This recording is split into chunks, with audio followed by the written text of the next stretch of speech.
Today we'll talk about how can you enable event notifications on your Discord app. We'll go to figure out the solution or know how you can do that on your app. So all you have to do, you just go down here, click on the sign down here. So when you click on it, it's going to take you to this list.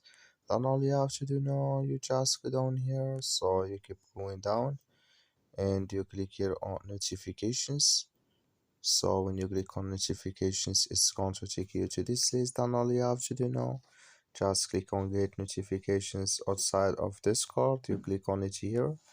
So when you click on it, it's going to take you to this list. Then you go down here and you come to event notifications. Then you click in this sign. Then like you see this color show for us. That's the main event notifications enabled with us now. That's all you have to do. Thank you for watching. Don't forget to support us by liking and subscribe.